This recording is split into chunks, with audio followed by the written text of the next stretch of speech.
A giant squid-like monster enters and contaminates a lake, so the villagers request aid. Belle LeBlanc arrives, but the villagers fear her for her human looks. She slays the monster with her incredible strength and her sword Runding, as it says it only wanted to return to the sea and spread its eggs. Belle drops an egg into the river and brings a tentacle back to her teacher Sion for consumption. He advises her to take the test to become a nomad so she can find where she belongs, as he has never seen creatures like her before. She dreams of her past, where she was apparently born from a stone and shunned her whole life for not looking like the other animal people. She stole Runding from a tower after hearing it accept her as its partner, but was arrested until Sion took her as an apprentice. The next morning, Belle decides to take the test, so Sion challenges her to a duel. He puts a curse on her that makes her unable to see or remember his face, so that it will not hurt when she kills him. She angrily charges and they clash swords.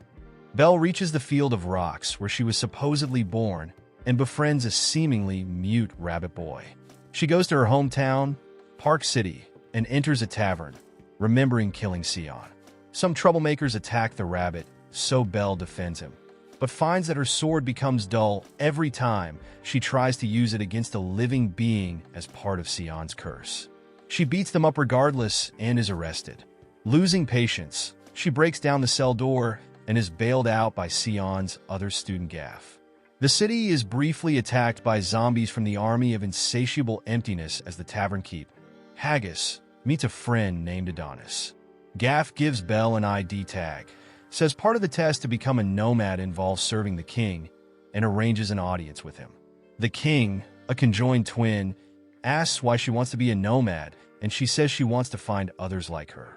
The king says to prove herself worthy, she must fight Kair Royale, a knight she once disarmed while stealing Runding. Sion, who barely survived his duel with Belle, meets a woman about repairing his sword, and they discuss how Belle is destined for great things. Belle defeats Kair Royale in their duel by breaking his flaming sword. The king accepts her and says her next test is to learn to turn her curse into a blessing. While she sleeps, the rabbit takes on a more humanoid form and finds the troublemakers from before plotting revenge on Belle. He makes them hallucinate being on fire. The next day, Gaff warns Belle that the underdogs have kidnapped several people. Despite not being permitted to join the rescue party, Belle pursues the underdogs and beats them up, happy to rescue her foster parents and their new daughter, Bellion, who do not shun her like the others. One of the slavers steals Belle's necklace before escaping, but the rabbit gets it back. The rabbit, whom Belle doesn't recognize, asks her on a date and introduces himself as Kitty the Owl. They go to a tavern for nomads where a bird woman cursed to only speak in song sings a song that touches Belle's heart. Kitty gives Belle her necklace before leaving. Belle is rewarded for defeating the slavers. Gaff tells her about two other knights, the shape-shifting mermaid Tiziano and Adonis. Gaff breaks up a fight between Adonis and some knights who hate him for his habit of looting weapons from corpses. Belle takes a liking to some kitten-like creatures, but the next day, she finds some knights killed them and beat up Adonis for defending them. Enraged, Belle beats them up. Adonis says he heard Sion call Belle the Girl of Reason, but they do not know what that means. He has his familiar, Bamboo, teleport them to his room to show her his weapon collection, explaining that he is unable to find one attuned to him. The king calls everyone to say Tiziano is a traitor and started a rebellion. As Belle, Adonis, and Gaff march out in an army, Belle finds it ridiculous that they have to follow a script for things like movement, formations, and attacking. Meanwhile, Sion meets Kitty and identifies him as the prince of a neighboring country sent to observe Belle. Sion says Belle's destiny is to question the reason of this land.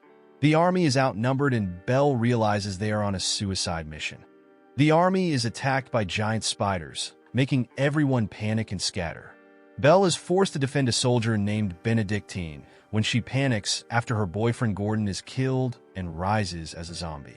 Kitty arrives and helps Belle defeat the zombie Gordon, and she learns Runding can cut zombies. They regroup with others and Adonis and find Tiziano raising the dead as zombies. She spots them and has the zombies attack, but the underdogs from earlier lead them to a hiding place.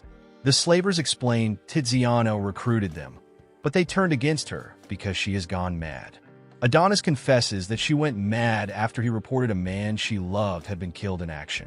One member of the outsiders guarding the catacombs is revealed to be Adonis' father. Kitty makes walls of fire to stave off the zombies, but they counter with water magic. Benedictine loses an eye and makes Belle go berserk, but Benedictine turns into a man and calmly uses ice magic. Belle learns that Adonis uses so many swords because any sword he wields quickly degrades due to a curse. To lure Tiziano out, the group makes their stand in a graveyard. Kitty firebombs the zombies. Then Tiziano appears and kills or maims many of the group. Tiziano's sword is fused to her arm and her body is mutating. Adonis stabs her several times, but she ignores her injuries and pulls him into a portal. Belle and Kitty jump into the portal and they find themselves in a void where Adonis and Tiziano continue to fight. Realizing she is also a zombie, Belle slices off Tiziano's sword arm, snapping her out of her madness. Adonis embraces Tiziano as she dies. After the battle, they fight duels to honor the dead, but Belle goes home when she learns Gaff killed Adonis' father. Belle meets a sheltered girl named Sherry, who seems to not know how to do anything. They take shelter from the rain in Benedictine, now Bennett's house, but Belle has to help bathe her. Belle learns Sherry is the princess. Sherry thanks her with a beautiful song, and Belle comments that singing takes a toll on her, just as Gaff comes to take Sherry home. Adonis reforges Kir Royale's sword and combines it with Tiziano's sword. Both are pleased when the result is a sword meant to smite evil. Adonis flusters Belle when he asks to sleep with her. She says only if she falls in love with him.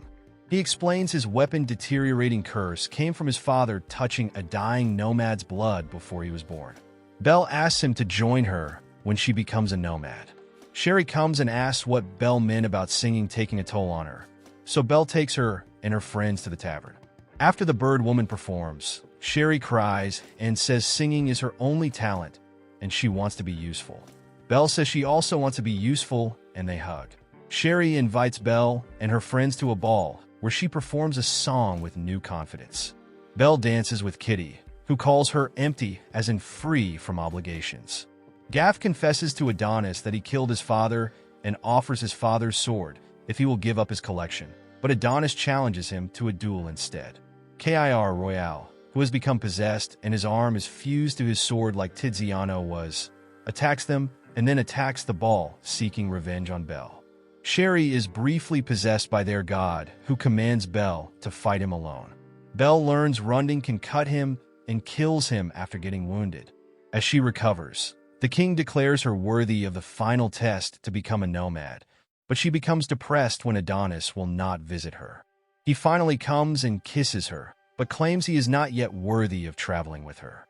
The king says the final test to become a nomad is simply to play a piano from the heart. Belle has never heard of pianos, but when she presses a key, it makes a resonating note. When she tries again, she is weighed down by doubt and loneliness and the piano makes no sound, so she fails the test, but she says she will never give up and will try again soon. Adonis is attacked by thugs and kills them.